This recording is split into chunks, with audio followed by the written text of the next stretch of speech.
أعوذ بالله من الشيطان الرجيم بسم الله الرحمن الرحيم ورسول الله صلى الله عليه وسلم wasitshela ukuthi izizwe zomhlaba ziyohlangana against ama-Muslims ngendlela abantu abalambile behlangana ngakhona begijima ngakhona uma ngabe bebona ukudla. Amasahaba abangani bakhe bambuza ukuthi o Rasulullah sallallahu alaihi wasallam, yingoba isibalo sethu siyobe sisincane yini, isibalo sethu siyobe sishoda yini?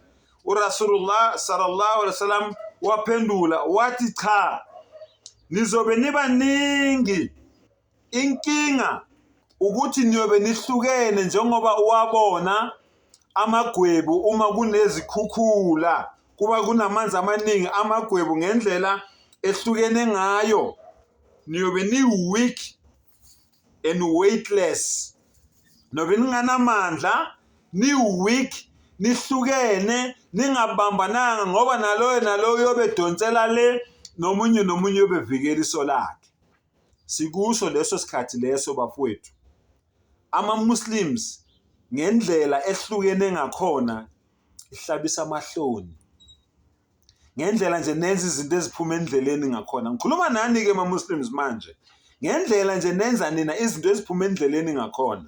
Nayi iPalestine example, abafowethu nodadewethu bayabulawa day in and day out.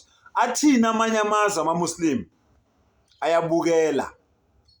ayabukela okunokuthi ame nabo, ame esayidini labo abafowethu nodadewethu, ingane lezi ezincane nomama laba ababulawayo bengenacala, ababulawiswa indlala, bayabhonywa, benziwa yonke lento le, bayadutshulwa.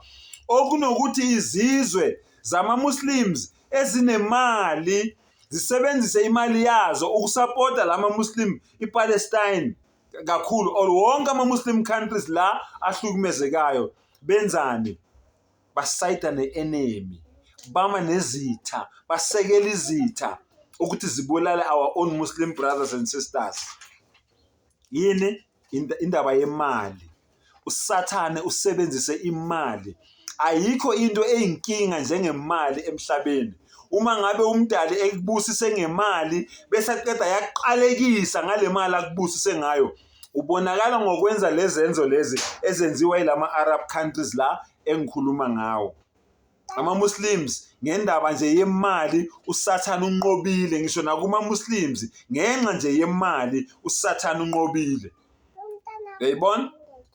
Ngenxa nje yemali usathane unqobile. Bafowethu, Allah says ya ayyuhalladhina amanu ittaqullaha haqqa tuqatihi wa la tamutunna illa wa antum muslimun wa'tasimu bihablillahi jami'a wa la tafarraqu. Ningahlukani, ningaqhekeki phakathi, ningadwengululeki, ningavumi ukuhlukana. Do not be divided. Kodwa namhlanje ama-Muslim are divided. Ngani? Ngenxa nje yemali bafowethu. Hubbu shahawati minan nisa. Ngenxa yezinkanuko zokuthanda abafazi abaningi, ngenxa yokuthi nemali. Ngenxa yokuthanda ukuba nezingane eziningi. Mina dhahabi wal fidda, ngenxa yokuthanda igolide nesiliva.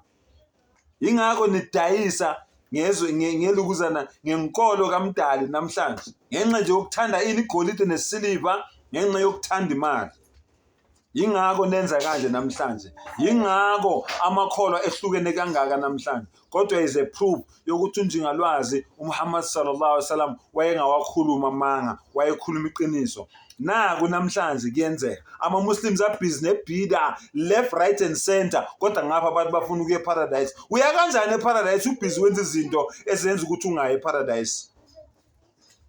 Uya kanjani eparadise? What's the difference between you and a kafir and a mushrik? Ngoba nayo uthi ezulwini kodwa ubhizi wenza izenzo zeshirk, wena uthi ufuna ukuya eparadise kodwa ubhizi wenza upractice amabhida. Uya kanjani eparadise wenza izinto ezinjalo? uRasulullah sallallahu alaihi wasallam uthele khohlwa ngeke uzuyibone, and akawaqamba manga nawe uyazi.